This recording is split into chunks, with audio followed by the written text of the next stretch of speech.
जय श्री कृष्णा दोस्तों, आज हम जानेंगे भगवान श्री कृष्ण की पूजा पाठ करने से हमें क्या लाभ मिलता है।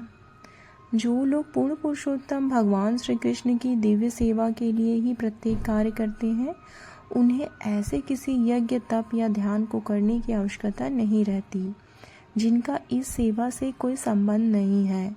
हम पहले ही कह चुके हैं कि सत्वगुण, जो कि ब्राह्मणों का लक्षण है, ऐसे भगवत भक्तों के गुणों में निहित होता है।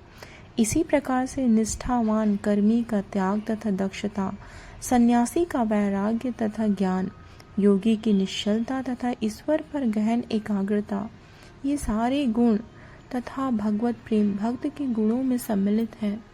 तथ्य तो यह है कि श्री कृष्ण स्वयं ही भक्तों द्वारा संपन्न कर्म के फलों के भोक्ता बन जाते हैं। इस तरह भक्त का अपने कर्म फलों के लिए कोई उत्तरदायित्व नहीं रहता, चाहे वे फल सांसारिक लोगों की दृष्टि में अच्छे हों या बुरे। भक्त प्रत्येक कार्य को श्री कृष्ण के लिए संपन्न करने की बाध्यता की प्रेरणा से कार्य करता है। वह कभी अपने लिए कोई कर्म नहीं करता। इसके विपरीत वह सन्यासी, जो इस भक्त नहीं है, सर्वव्यापी परमात्मा विषय ज्ञान प्राप्त करने के लिए समस्त सांसारिक उत्तरदायित्वों से अपने को विलग कर लेता है। योगी भी ऐसे ही कदम उठाता है जिससे वह ध्यान करने में वृद्धि कर सके और उसी परमात्मा के स्थानीकृत स्वरूप को अपने भीतर और अच्छी तरह से देख सके। किंतु भक्त एकमात्र परम पुरुष की तुष्टि के लिए कर्म करता है। वह आत्मतुष्टि की भावना से कभी प्रेरित नहीं होता। इस तरह वह समस्त सांसारिक कार्यों से मुक्त रहता है। उसे अलग से प्रयास नहीं करना पड़ता, जैसा कि सन्यासियों तथा योगियों को करना पड़ता है। सन्यासियों द्वारा अर्जित आध्यात्मिक ज्ञान तथा योगियों द्वारा प्राप्त की हुई 8 सिद्धियां भक्त के लिए सहज प्राप्य होती हैं। फिर भी भक्त कोई लाभ, पूजा या प्रतिष्ठा प्राप्त करने की इच्छा नहीं रखता। वह श्री भगवान की दिव्य सेवा में लगा रहने के अलावा अन्य कोई लाभ नहीं चाहता और केवल ऐसी सेवा से ही सब कुछ प्राप्त कर लेता है।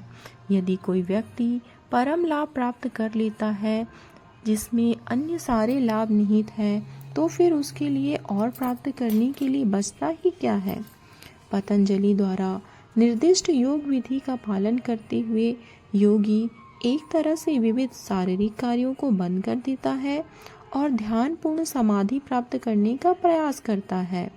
इस तरह वह अपने हृदय के भीतर परमात्मा के स्थानीकृत स्वरूप का दर्शन करने के लिए सभी प्रकार के कष्ट सहता है। दूसरे शब्दों में, वह अपने अंतिम लक्ष्य को प्राप्त करने के लिए किसी भी परवाह नहीं करता, चाहे उसकी मृत्यु से ही भेंट क्यों न हो।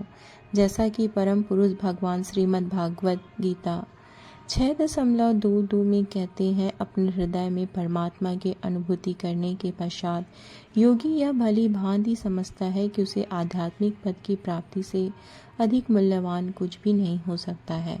उस पद की प्राप्ति का अर्थ है सभी प्रकार के कष्ट से विचलित न होना, चाहे वह कितना ही तीव्र क्यों न हो। पतंजलि की विधि के अनुसार योग का लक्ष्य मानसिक स्तर पर उसकी विभिन्न चंचल प्रवृत्तियों सहित पूर्ण नियंत्रण है।